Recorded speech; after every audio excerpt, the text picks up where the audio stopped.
I am hot. Welcome.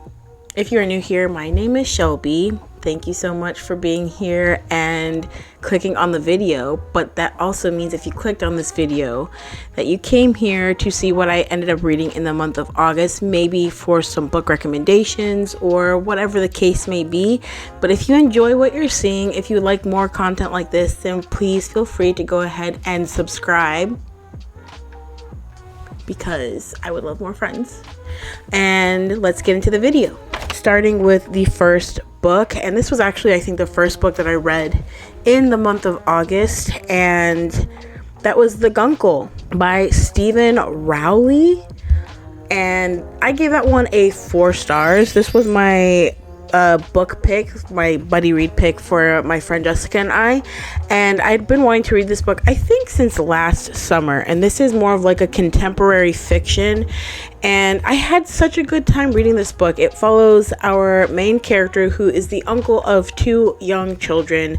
They have gone through a tragedy in their lives, and they're spending some time with their uncle out in California, and their uncle is very theatrical and just fun, and he lives in Palm Springs, and it's just a good time. And while these kids and the uncle are, going through this difficult time in their life, he is teaching them to just be the best version of themselves and be unapologetic about it the entire time, and trying to bring a little bit more light to the situation for them. And it is just such a good time, because to see the relationship in the beginning and then seeing it towards the end, how it evolves and changes, is just beautiful. I absolutely loved this book. I think it was a great summer read as well. And I don't know if you haven't picked this one up yet, I think that you really should. This is such a good book. It is a good time. It deals with a lot of, fun things, but also deals with heavy topics. And it's just chef's kiss. I had a good time reading this, and I'm grateful for it. All right, so the next book that I have on my list is going to be one of my physical reads for the month, The Book of Doors. This is by Gareth Brown.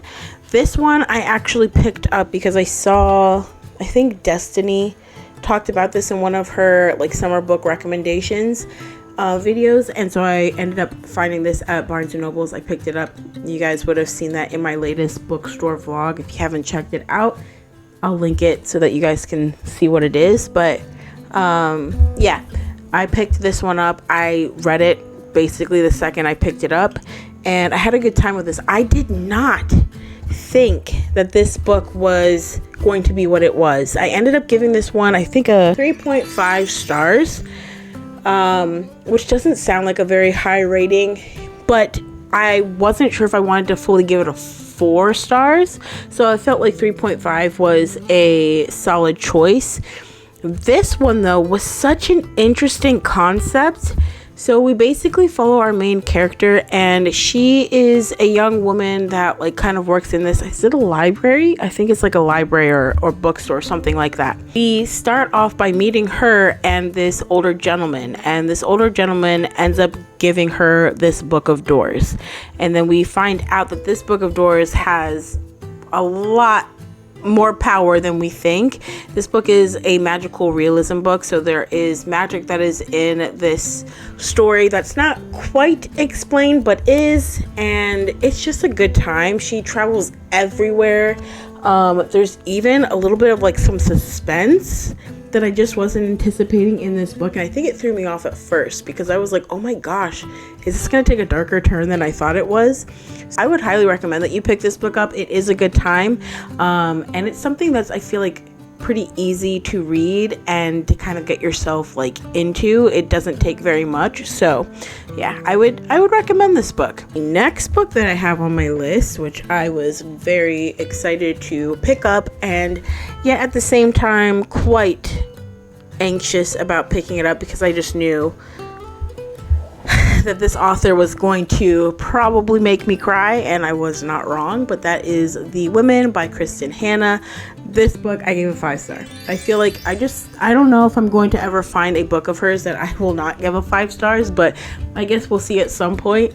But this one is a historical fiction, and so it follows our main character, Frances, but she goes by Frankie in this book, and it's set during the Vietnam War. So this book does focus heavily around that particular topic. And the only thing that was different for me with this book was, instead of, because I just read The Nightingale, that one heavily focuses on World War II, and the entire book pretty much takes place throughout the entirety of World War II, versus this one, the entire book does not take place it's not set all throughout the Vietnam War. There's a lot more to this one, and I just had a good time with this book, but it is heartbreaking. There were moments where I was like, I don't even know what kind of emotions to feel. I want to throw the book. I don't like this character. Like, there was just so much happening, and I want to say I was like 20 pages in or something like that, and I cried. 20 pages in, and I was like, what am I getting myself into? Maybe I made a mistake, but I am ultimately glad that I read it. I also had a few moments where I was like, I need to put this book down, and thanks to my lovely friends over on Book Talk, you guys persuaded me to keep picking up the book, because it does get better, and the ending is exactly what I needed, because I was worried for a second. I really was. This book threw me through all the emotions, you know, like the stages of grief that people talk about. This book gave me like all of the stages of grief, because I was mad one second, I was crying, I was just all over the place. It was a mess, but it was a good time. The next book that I have on my list is actually not something that I have physically, because I listened to the audiobook of this one. If you guys don't know, I don't read a lot of nonfiction books, but when I do, I always try to find the audio version, because I think that's like the best way that I can get into the story. And my favorite genre of nonfiction is probably like biographies or like memoirs, and so I decided to finally pick up I'm Glad My Mom Died by Jennette McCurdy, and needless to say, it's a 5-star read. I think that any memoir just kind of gets the 5-star tick for me, the 5-star rating for me, just because like someone's life, and who are you to like sit there and say this story isn't like 5-star? I don't know how to describe it, but like I gave this book a 5 stars, and I really actually enjoyed this. I devoured this book.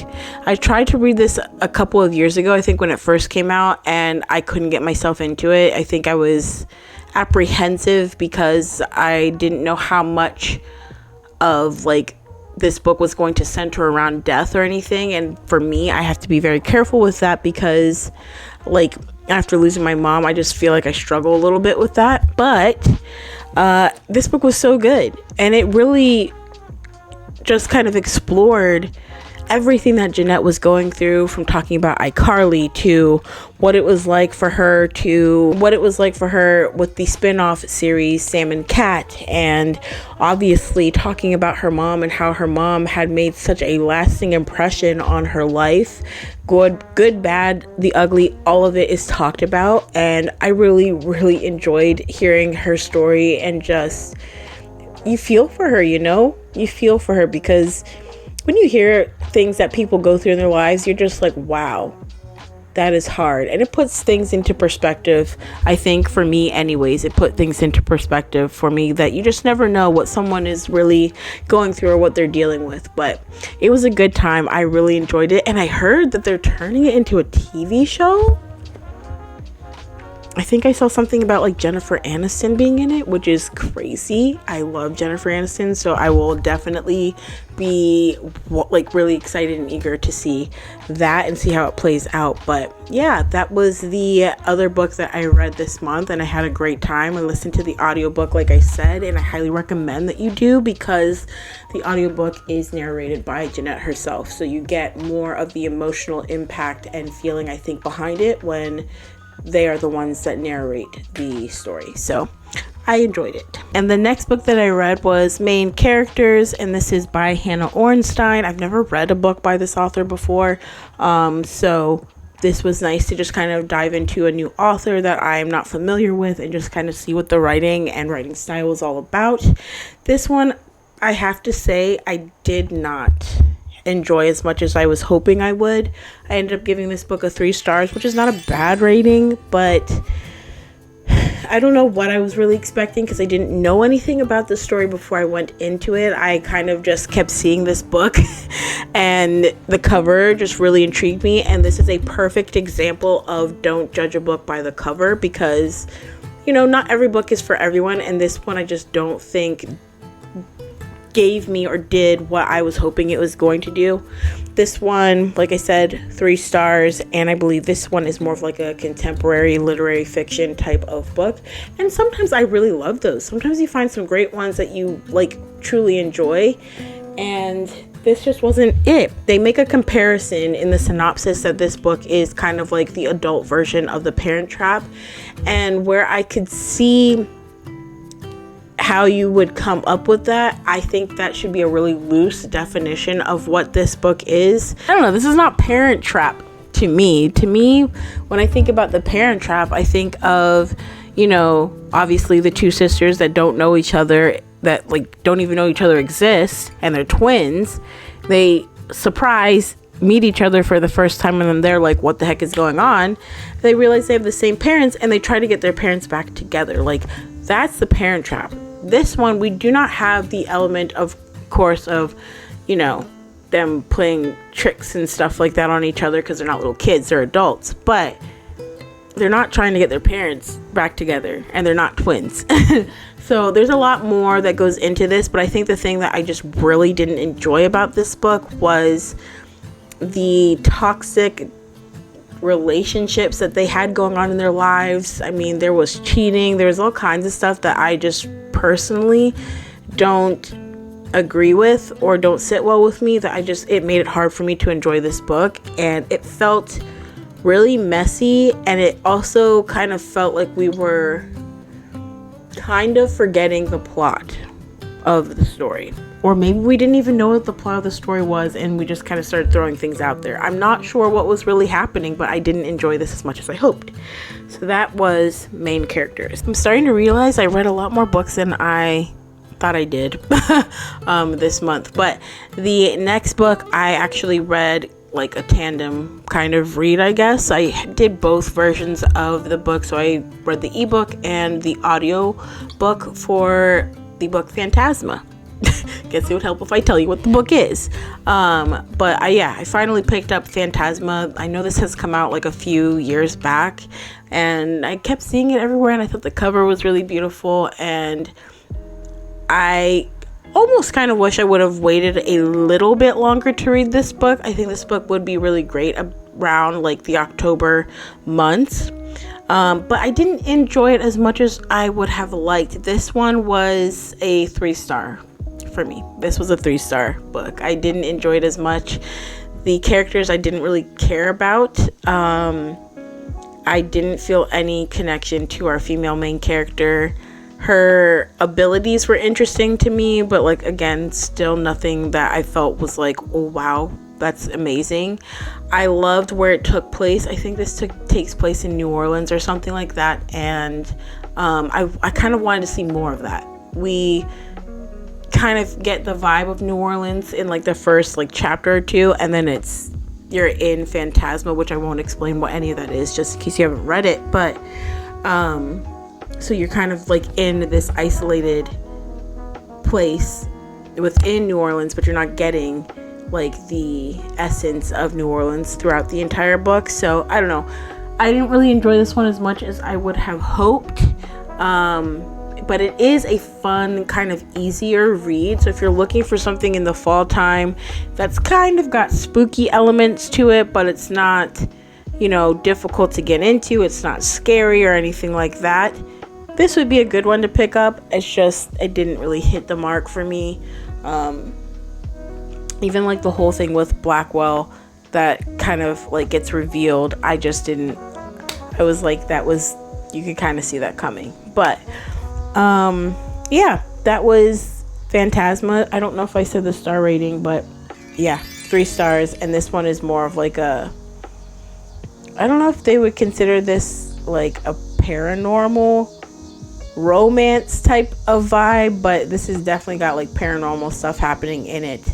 And is paranormal the right word? I don't know if that's the right word, but it's definitely more of like a romance and fantasy kind of thing happening in the book. So that is Phantasma. The next book that I read this month, again, was another book that I had wanted to read for a while, but this is With a Vengeance, and that is by Rowley Sager. I honestly pick up his books every time. I think the last one he came out with before this one, what was it called? Midnight something or whatever it was. I didn't pick that one up yet. That one, for some reason, I just wasn't sure about. But I tend to just gravitate and pick up his books because Survive the Night was one of the first thrillers that I read that I was like, wow, I love this. This is a fun time. And this one excited me because it's kind of like Survive the Night, where if you like the everything is taking place in one day or one night kind of book, this is one of those books. So we follow our main character. What's her name? Anna? Alice? I think it's Anna. Let's double check. Yeah, Anna. And she has gone through some things in her life, and she is ready to seek her vengeance on the people that kind of ruined her life a little bit. And so with that being said, she sends out these letters to all these people and says, hey, you need to be on this train. And they all get on the train. It's about like 8 or 9 of them, and they have the entire train to themselves. A train that can fit 300 or so people, and it's just these 8 or 9 people on the train. And it's all taking place over the course of the night. I think it's from like 7 to 7 or something like that. So 7 p.m. to like 7 a.m. And they're going from one side all the way to the other. I think they're going up to like Chicago or something, or Philadelphia.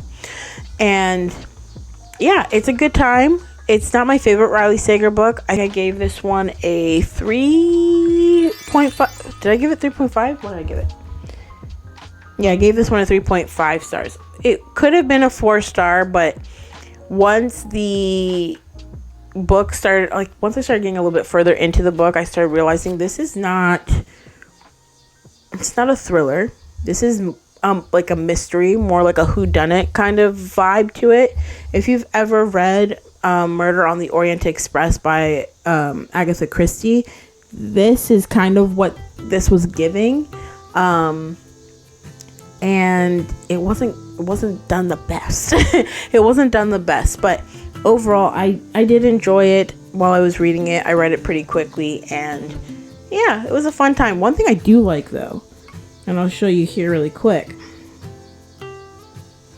One thing I do like is the breakdowns of the book. So you've got your chapters, but then you've got like these little spacers in between each chapter, or like in between like each event that's happening. And so it kind of lets you know, okay, we're at 10 p.m. We've got 10 hours until we reach our destination, and all that to build up till the end. And I like that. That was a good time. Little touches like that I think help sell the story a bit more for me. But that was With a Vengeance.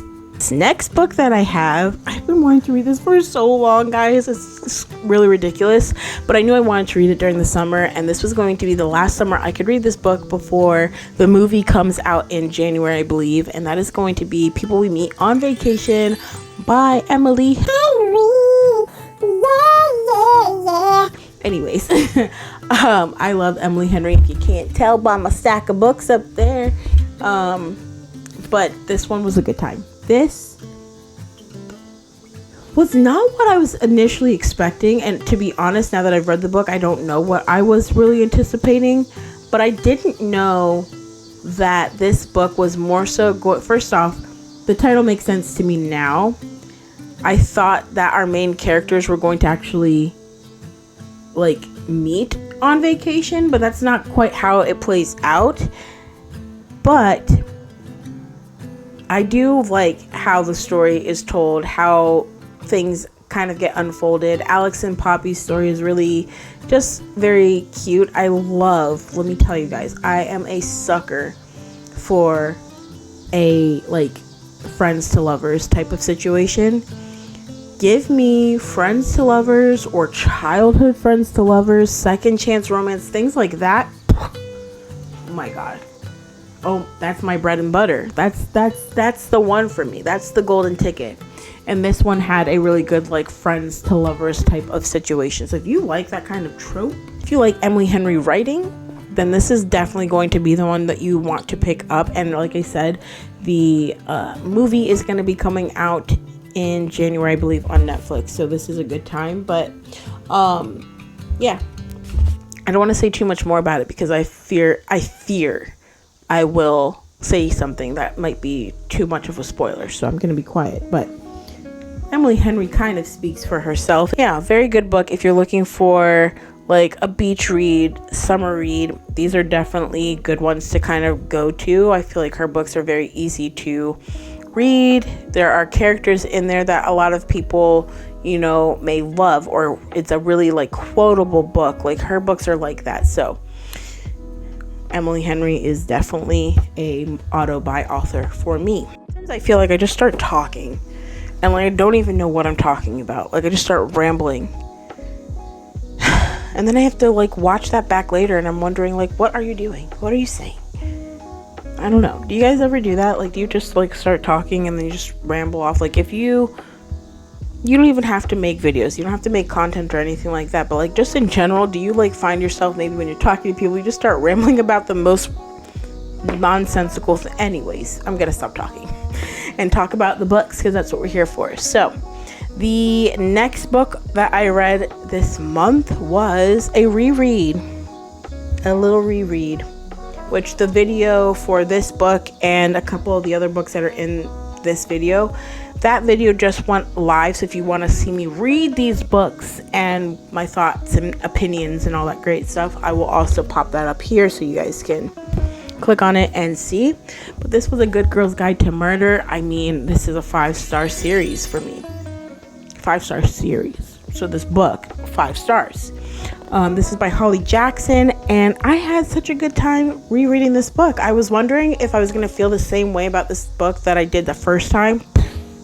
Yeah, I loved it. This one follows a young lady named Pippa Fitzamobi. She goes by Pip, and basically she lives in this small town where there was a situation with a young lady that we are not sure whether or not she was actually murdered, or we don't know anything. We don't know where or what happened to her because we never find her. So we basically follow Pip on her journey to try to bring this case back to life and figure out once and for all what happened to Andy Bell and who done did it. It's a good time. She does this as a school assignment, actually. It's like she's in her senior year, and I think it's like kind of like a senior project or something like that.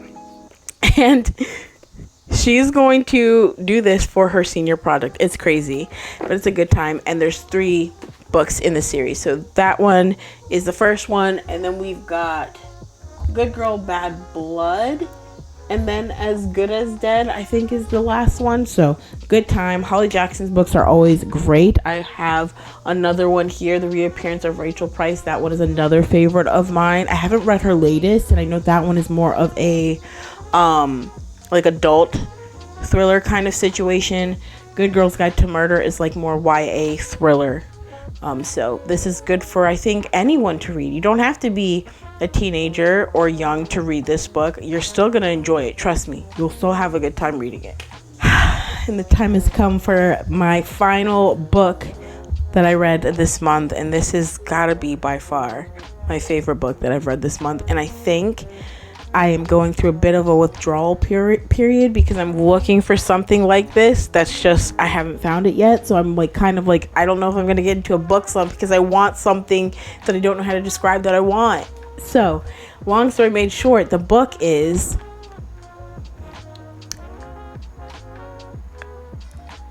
okay.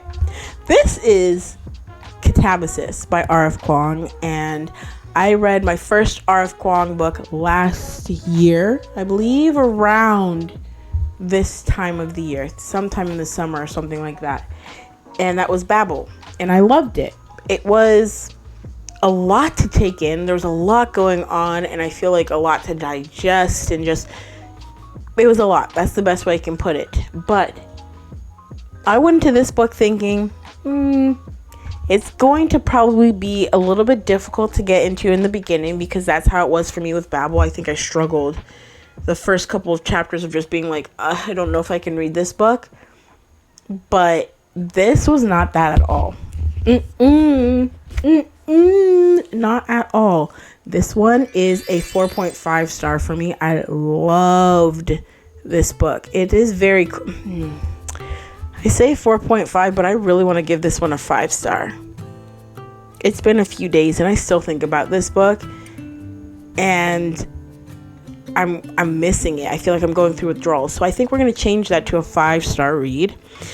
And this one basically follows our main characters, Alice and Peter. And boy, oh boy, their whole, the whole premise behind this book is they are college students attending the University of Cambridge. And there is there's like a magic system that happens in this book, just like in Babel, if you've read that.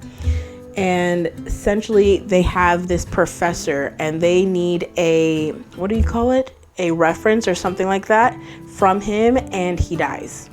And they have to essentially go down to the underworld to try to get him back, all for this recommendation letter, which is crazy. Like, when you think about it in the grand scheme of things, I would never. That is crazy. But I think that's what makes it fun, because I would never do that. And things that are out of the box that you just wouldn't do or you wouldn't think of can sometimes make for a really good story. And one thing that I really enjoyed about this book was the rivalry, kind of like enemy vibe, but we have going on between Alice and Peter. They are kind of misunderstanding each other, I think, a little bit. Maybe Alice more so than Peter, but that is a fun element, because you're wondering, Alice decides she's going to go down there, and then Peter's like, I'm coming too, and she's like, why? And so it's just a good time. We start off right from that point, and it is such a good, fast-paced read. We meet a lot of interesting characters. It's just a lot happening in it, and with that good old R.F. Kuang writing style, I think it just was a recipe for success. It was very good, and I enjoyed it. So that was the last book that I read for the month of August. How many books was that? Probably like 10, 11 books. I feel like the last few months I've been averaging about 11 books a month, which is really crazy. I don't really know how I'm finding the time to read that many books. Before I end off this video, last month I decided I would do like my monthly hopefuls or whatever. So I'm going to do my September hopefuls, and we'll see what I actually get to. I've got quite a stack of books, so I don't think I'm going to get to all of these, but I will just kind of rapid fire these books so that you have an idea. First book is an Agatha Christie book, and this is And Then There Were None. Not read this before. I hear a lot of great things, so I'm really interested to see what it's all about. She is a master of the whodunit. I love it, so I'm excited to read that one. Also have a little classic here, another little classic, and that is going to be The Adventures of Alice in Wonderland, and I am very eager to read this one. I've actually never read the Alice in Wonderland series, or I don't know if I shouldn't call it a series, because I think it's like a duology, but yeah. This is what I want to read, and there's something about Penguin Classic paperback covers. I just think they're so fun, and these ones have fun little illustrations. Fun little illustrations inside. So I'm eager to see what that one is about. And you know, we've talked about R of Kuang here, and one book that I've heard so much about that I have yet to read is Yellowface. So hopefully I can get to this book this month. I am really wanting to see what this one is all about. I've heard some things of what this book entails, and I'm just like, I feel like it's classic R of Kuang. So we'll see how it goes. But it's classic, but like also not like the other books I've been exposed to from her. I'm not sure when I'll ever get to Poppy War, though. That seems like I have to be like mentally ready to get into that. So we'll see when I reach those. And then I also have Frederick Bachman's My Friends. I love his writing. I can't wait to dive into this one. This was one of the books I got from Book of the Month. I got 3 books this month. I was feeling a little too happy to buy books, but I've been wanting to read that one for a while, and I've been contemplating on picking it up, and I said, you know what, this month is going to be the month. Those are all the books that I'm hoping to get to this month. I don't know if I'm going to. That's a lot of books, and I'm currently reading another book right now, so if I can get to that one, I want to get to My Friends. There is one more book. Let me grab it. Really want to get to The Spell Shop. This is by Sarah Beth Dirtz. I really want to get to this book and just see what it's about. It's been on my bookshelf for a while. It's a beautiful cover. It's probably more of like a springtime read, but I think I could get away with it as like a fall read as well. So I might pick this one up also. There's a lot of books. We'll see what I actually read, because I am a mood reader and I can sit here and try to plan it, but that never, if you're a mood reader, you know it just never works out that way. Anyways, that's everything for the month of August that I read, and those are the books that I'm hoping that I will be able to get to in the month of September. It's already starting off and shaping out to be a very beautiful month, so I'm eager. Hopefully we can get outside and read some books, but that is it. So I will catch you guys in the next video, and don't forget, let's be friends, okay? Don't forget to hit that subscribe button. I would really appreciate it. I do actually mean that. Like, I really truly appreciate any of you guys that, leave comments, like, share, and also subscribe, because it's nice to know that I'm not just talking to a camera. I'm actually talking to people on the other side, and I think of you guys as my friends. So thank you so much for being here. Don't forget to like, comment, subscribe, all the good things, and I will catch you guys in the next one. Bye-bye.